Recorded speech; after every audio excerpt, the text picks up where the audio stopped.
पाठ दिप्ति में भारतीय अर्थव्यवस्था में कृषि वित्त के बारे में अध्ययन, जैसे हमने कल कृषि वित्त की उपलब्धियों के बारे में बात की थी, आज हम कृषि वित्त की कमियों के बारे में बात करेंगे। तो कृषि वित्त यानी कि जो भारत सरकार है किसानों को कृषि कार्यों के लिए जो ऋण देती है वो अपर्याप्त है। जितना वास्तव में हमें चाहिए उतना ऋण नहीं उपलब्ध हो पाता। इसलिए आज भी बहुत से किसान ऐसे हैं जो गांव के महाजन और साहूकार से ऋण लेने के लिए बाध्य हैं। तो इसका क्या कारण है? भारत कृषि प्रधान देश है, जबकि सरकार को किसानों के हितों की तरफ ज़्यादा ध्यान देना चाहिए। अब सवाल ये उत्पन्न होता है कृषि वित्त का कमियां कौन कौन सी हैं। तो जो पहली कमी है साहूकार और महाजन का प्रभुत्व। साहूकार और महाजन का प्रभुत्व, तो आज भी अगर हम गाँव में देखेंगे तो बहुत से जो किसान हैं वो अनपढ़ हैं, वो बैंक की औपचारिकताओं को पूरा करने में समर्थ नहीं है या उनको पूरा ज्ञान नहीं है। तो आज भी हमारे ज़्यादातर जो किसान हैं वो गांव के महाजन और साहूकार से पैसे उधार लेना पसंद करता है, क्योंकि अगर हम बैंकों से लेते हैं तो बैंक ज़मीन के कागजात गिरवी रखता है, जबकि हमारे भारतीय किसानों की मानसिकता है कि भूमि हमारी माँ है। तो कुछ लोग ये कहते हैं कि ज़मीन को गिरवी रखना यानी माँ को गिरवी रखने के समान है, जबकि जो गांव का महाजन और साहूकार है वो बही खाते में गवाह के साइन करा के उससे साइन कराता है और ऊंची ब्याज दर पर उनको ऋण देता है। जबकि अगर सरकार से लें तो बहुत ही न्यून ऋण पर, और कई बार हम लोग देखते हैं सरकार ऋण माफ़ भी कर देती है, लेकिन गांव का महाजन और साहूकार ऋण माफ़ नहीं करता, उल्टा चक्रवर्ती ब्याज वसूल करता है। लेकिन अपर्याप्त वित्तीय सुविधाओं के कारण आज भी गांव के जो ज़्यादातर किसान हैं गांव के महाजन और साहूकार से ऋण लेने के लिए बाध्य हैं। दूसरा है अपर्याप्त ऋण।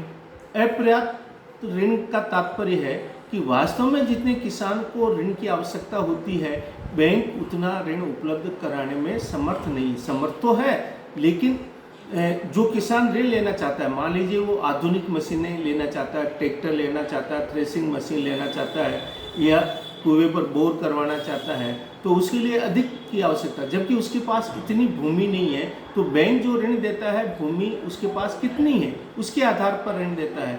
तो आज भी जो ऋण है वो अपर्याप्त है, क्योंकि बैंक भूमि की, उसके पास जितनी भूमि की उपलब्धता है उसके आधार पर ऋण देता है, जबकि उसको अधिक मात्रा में ऋण चाहिए। जबकि वही गांव का महाजन और साहूकार जितना ऋण मांगेगा उतना उपलब्ध करवाता है, क्योंकि उसको पता है कि इससे हमें ब्याज ज़्यादा आएगा और असमर्थ रहने पर उसकी भूमि पर वो कब्जा भी कर सकेगा। फिर है भ्रष्टाचार व पक्षपात। कई सरकारी समितियों में हम लोग देखते हैं ऋण देते हैं, आज भी अगर हम वास्तव में देखें तो अमीर किसान और अमीर होता जा रहा है, गरीब किसान और गरीब होता जा रहा है। इसका मुख्य कारण क्या है? सरकार की जो नीति है वो सभी किसानों को ऋण उपलब्ध करवाना, लेकिन आज भी जो गांव के बलशाली किसान हैं उन्होंने ही सरकारी योजनाओं का लाभ उठाया। गरीब किसानों को इन सरकारी योजनाओं का लाभ बहुत, बल्कि अभी सरकार जो है बहुत ज़्यादा प्रयास कर रही है, लेकिन उनके अशिक्षित होने, ज्ञान का अभाव होने के कारण, या जो अमीर किसान है बैंक कर्मचारियों से मिली भगत करके ज़्यादातर सरकारी योजनाओं का लाभ स्वयं उठा लेता है, गरीब किसानों को इसका कोई विशेष फायदा नहीं मिलता। उसके साथ साथ ऊंची ब्याज दर।